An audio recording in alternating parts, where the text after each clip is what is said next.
Olá, oitavo ano do Colégio Alexandre Dumas. É sempre uma alegria estar conversando com vocês, é sempre uma alegria estar com vocês. Hoje a gente vai trabalhar com a disciplina de História, dar procedimento aos nossos estudos. Então a gente vai dar esse procedimento com o capítulo 3, que tem como tema as rebeliões na América Ibérica. Um assunto muito fácil para essa turma, então, que nos primeiros momentos dos nossos estudos foi fantástico, quando a gente estudou o iluminismo, estudou as características do absolutismo, né? Aplicou esses conhecimentos ao processo da Revolução Francesa. E o recado que eu tenho para dar a vocês é que nas primeiras avaliações, 98% da turma, show de bola, beleza? Então, por que eu estou falando do iluminismo, do absolutismo, da Revolução Francesa? Porque, como eu falei com vocês, esses conteúdos seriam a chave para os demais conteúdos. Vocês só iriam conseguir compreender os debates, as discussões, as propostas dos outros conteúdos a partir desse conhecimento prévio do iluminismo e sobre o absolutismo. Então, o que nós vamos fazer hoje, o que eu vou precisar é que você aí, assistindo esse vídeo, aplique os conceitos do iluminismo e do absolutismo dentro desse assunto, ok? Nós não vamos nos aprofundar, como o título fala, nas rebeliões, mas a gente vai discutir aqui, por exemplo, quais as motivações e as características dessas rebeliões que ocorreram na América. Então, vem para cá, chega pertinho aqui, chega pertinho de mim e vem para cá. Então, primeiro ponto de partida é questionar o título, ou seja, o tema do nosso assunto. As rebeliões na América Ibérica. Rebeliões, dentro desse conceito aqui, significa resistir à ordem, recusar obedecer ou fazer oposição às regras. Então, rebeliões, pegou aí o conceito? Rebeliões na América. Por que na América? A América é o nosso continente e dentro desse período aqui, de 1684 a 1789, o continente americano ele era colônia, era territórios, possessões, exemplo da América do Sul, né, e do Brasil como um todo, era possessão da Espanha e de Portugal. Então, por isso a expressão na América Ibérica, porque tanto Portugal quanto Espanha está localizado na Europa, na Península Ibérica. Então, Península Ibérica, por que Ibérica? Porque são países que estão localizados nessas regiões da Europa. Então, Portugal e Espanha. Então, as rebeliões na América, na parte da América que pertencia a Portugal e a Espanha. Então, os países da América do Sul, todos eram dominados pela Espanha.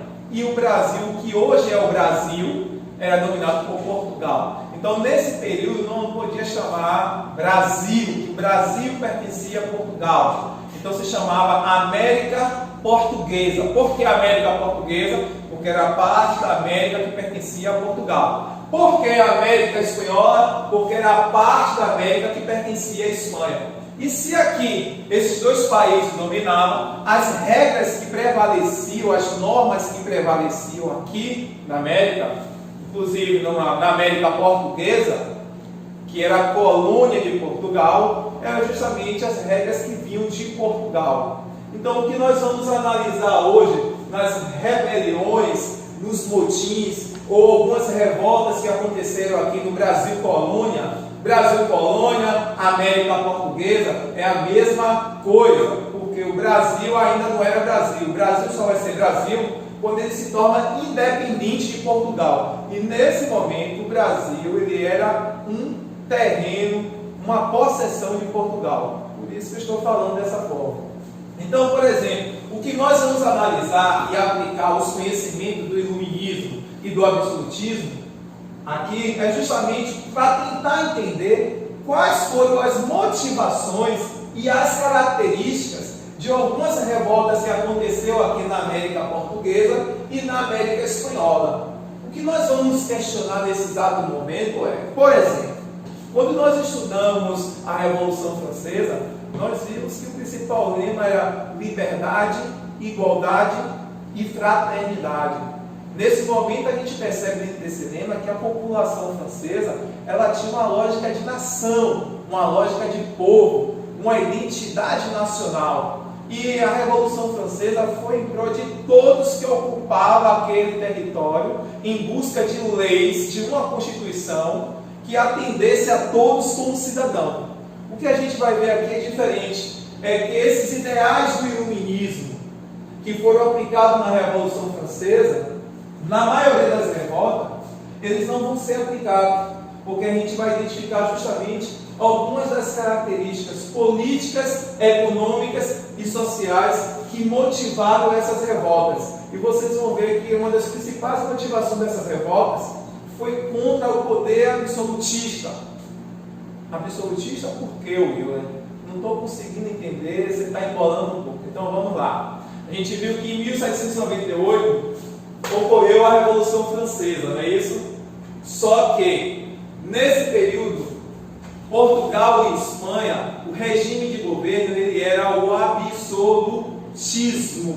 Então aí agora você tem que lembrar de todas as características do absolutismo: concentração de poder, o rei era enviado por Deus, né? O rei não poderia ser desobediência, dentro do absolutismo as pessoas eram súditos e não cidadãos. Então são algumas das características, beleza? Então, nesse período, as motivações de algumas revoltas, vem para cá, como por exemplo, revolta de Beckman, revolta de Anzeboabas, revolta dos Mascates, revolta de Filipe dos Santos, Conjuração Mineira e até a Conjuração Baiana.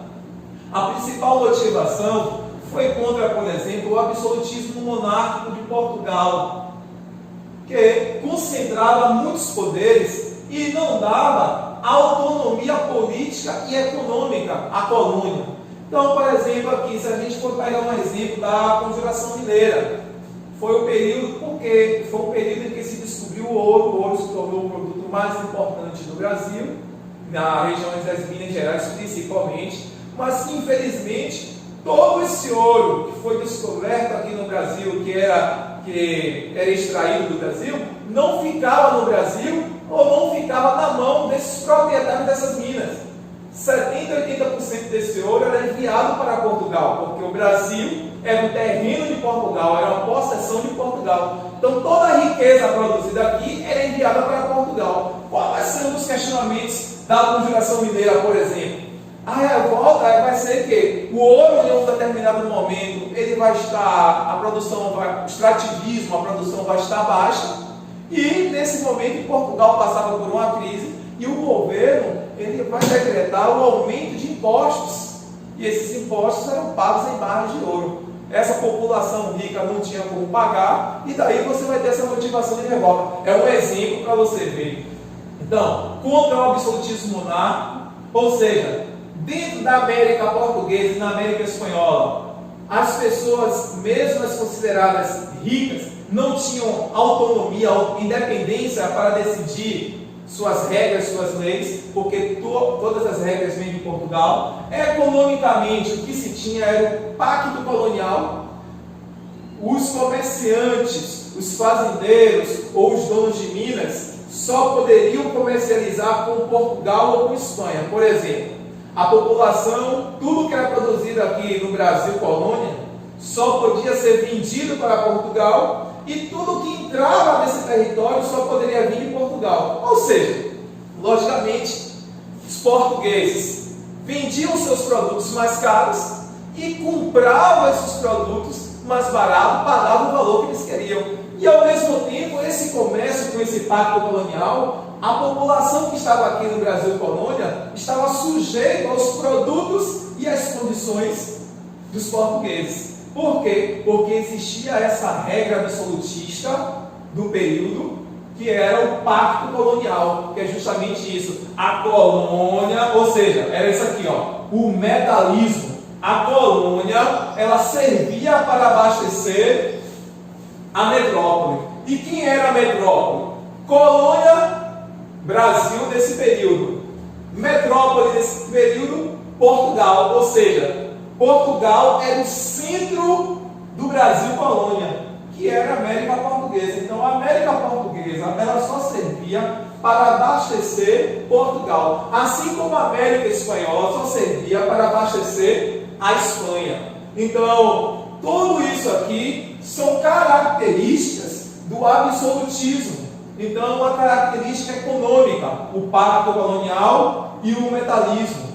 Além disso, o regime de trabalho que predominava aqui era da escravidão de africanos, né, que eram trazidos através do tráfico de escravos, e da população indígena, ao contrário do que muitos afirmam aí que a população indígena era preguiçosa. Então, nas regiões em que não era o centro econômico, a mão de obra explorada era a mão de obra indígena. E na América Espanhola, a mão de obra utilizada era da população indígena, que eram os povos astecas, maias e incas. Só que lá não era chamada de escravidão, era chamada de servidão obrigatória. Então veja que a maior parte dessa população que estava aqui no território, boa parte estava na condição de escravo. E eram populações que não possuíam direito.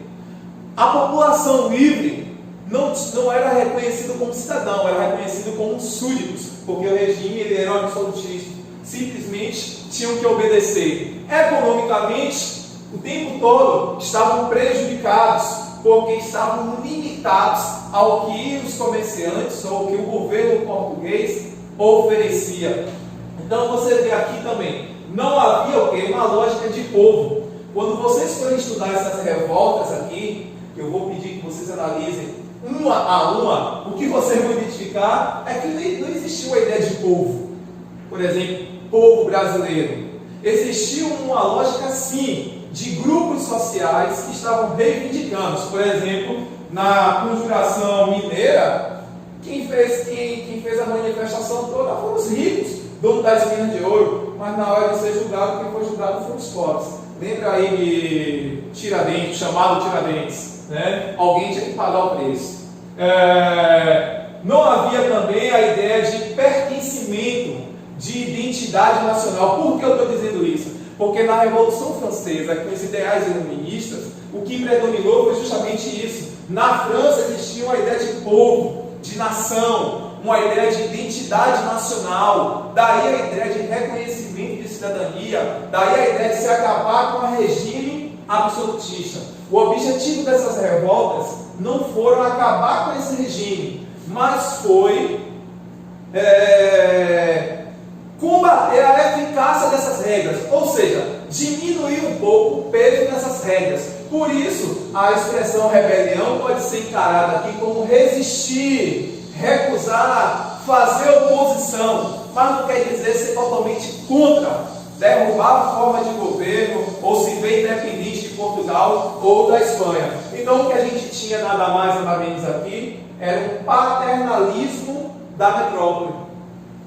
Em todas essas revoltas, com exceção de uma que eu vou falar agora, que é a Conjuração Baiana, eles simplesmente queriam apaziguar o peso dessas regras absolutistas, que foram justamente todas essas que a gente acabou de falar também. Então, as principais motivações e características dessas rebeliões que vão ocorrer aqui na América são justamente isso: tentar minimizar, ou seja, diminuir o peso das regras absolutistas aqui na América. Então, o objetivo não foi fazer uma revolução como a Revolução Francesa, acabar com o absolutismo, ou tornar o Brasil independente, ou tornar o Brasil livre, ou poder comercializar como se quisesse, apenas fazer alguns ajustes. Mas o fato é que o que vai motivar são justamente essas ações absolutistas aqui na América. Em especial, eu queria dar o último tópico, que é sobre a Conjuração Baiana. A Conjuração Baiana, ela se destaca, essa rebelião foi aqui na Bahia, aonde ela vai ser influenciada, por incrível que pareça, pelos ideais iluministas.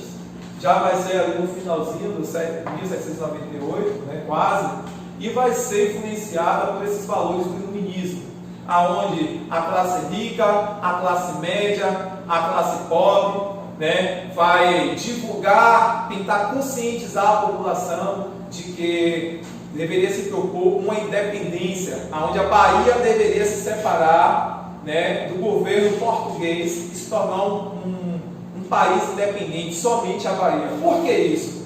Porque com a descoberta do ouro, Minas Gerais passou a ser o centro do Brasil e o Rio de Janeiro passou a ser a capital do Brasil. Antes, quem era a capital do Brasil era Salvador. Então todo o dinheiro produzido no Brasil ficava concentrado aqui em Salvador. A maior autoridade do Brasil estava concentrada em Salvador. Mas com a descoberta dos metais lá em Minas Gerais, a capital é transferida de Salvador para o Rio de Janeiro. Com isso, o dinheiro sai daqui e o poder político passa a ser do Rio de Janeiro. E lógico, os principais investimentos vai ser na capital do Brasil, que naquele momento passou a ser Rio de Janeiro, Minas Gerais, porque era aquele local que estava dando mais lucro. Embora aqui ainda tivesse a produção de cana-de-açúcar e outros produtos, não estava dando tanto lucro como o ouro, né? O principal objetivo dos portugueses aqui na América sempre foi encontrar o ouro. Então, só para vocês raciocinarem aí, então, o destaque da conjugação baiana, a população daqui se revoltou e decidiu que queria ser independente de Portugal. Mas veja, foi uma revolta, não era para o Brasil todo. Queria apenas que a chamada província da Bahia, que naquele momento não se chamava de Estado, a província da Bahia queria se separar do restante do território. Não é partir do território, mas politicamente criar aqui uma república democrática da Bahia, aonde se pudesse eleger o candidato, o candidato político, pudesse ter independência econômica para decidir o que ia fazer da economia e possivelmente criar alguns direitos sociais. Mas veja que tudo isso nada mais foi do que simplesmente interesses particulares para tentar se livrar dessas regras absolutistas, ok? Então, vou deixar para vocês agora a missão do capítulo 3. Quem tiver o livro na página 63 vai estar respondendo do primeiro ao terceiro. Então, a primeira, quem não tem o livro, anota aí agora. O que é que vocês vão pegar? Vão pegar o nome de todas as rebeliões que aconteceram. Eu estou aqui, ó, revolta de Beckman em Boabas, Guerra dos Mascates, revolta de Filipe dos Santos, Conjuração Mineira, Conjuração Baiana e as duas rebeliões que aconteceram na América Espanhola. Vocês vão pegar o nome, eu quero que vocês identifiquem a época, o local, os grupos sociais que participaram, as reivindicações e os resultados de cada manifestação. Anote, porque no nosso encontro em sala de aula, a gente vai estar revendo esses pontos aí. Então, repetindo para vocês: revolta de Beckman, revolta dos Emboabas, revolta dos Mascates, revolta de Filipe dos Santos, Conjuração Mineira, Conjuração Baiana, rebelião Tupac Amaru e o movimento comuneiro. Vocês vão pegar a época, a data que aconteceu, o local que aconteceu, os grupos sociais que participaram, as reivindicações de cada movimento e os resultados. Os grupos sociais é mega importante, porque a gente vai identificar justamente os interesses particulares nessas motivações. Então fica aí o desafio, um abraço forte e até a próxima.